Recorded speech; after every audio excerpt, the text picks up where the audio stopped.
While referring to the sun and the moon in the Quran, it is emphasized that each moves in a certain orbit. It is He who created the night and the day, and the sun and the moon. They swim along, each in an orbit.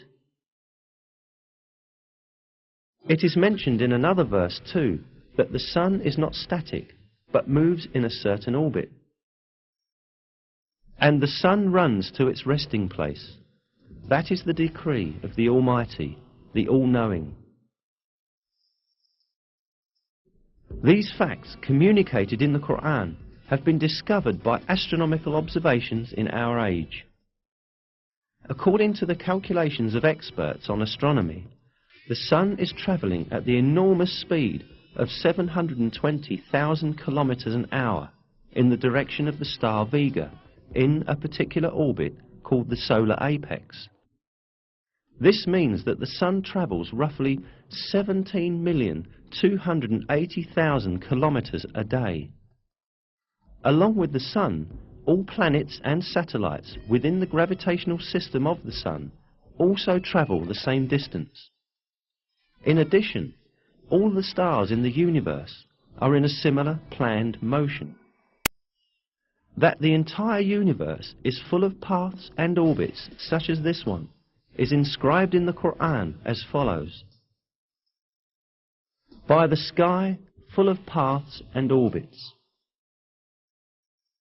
There are about 200 billion galaxies in the universe, consisting of nearly 200 billion stars in each. Most of these stars have planets, and most of those planets have satellites.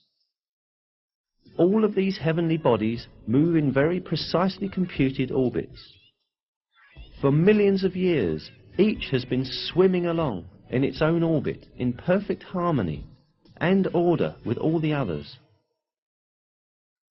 Moreover, many comets also move along in the orbits determined for them. The orbits in the universe do not only belong to celestial bodies. The galaxies also travel at enormous speeds in computed, planned orbits. During these movements, none of these celestial bodies cut across another's path or collide with another.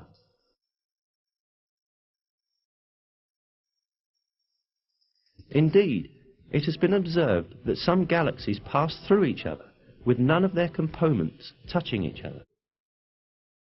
Surely, at the time the Quran was revealed, humankind did not possess today's telescopes or advanced observation technologies to observe space in a range of millions of kilometers, nor the modern knowledge of physics or astronomy.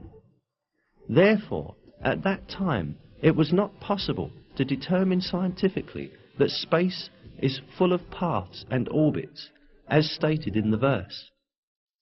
However, this was openly declared to us in the Quran that was revealed at that time, because the Quran is the Word of God,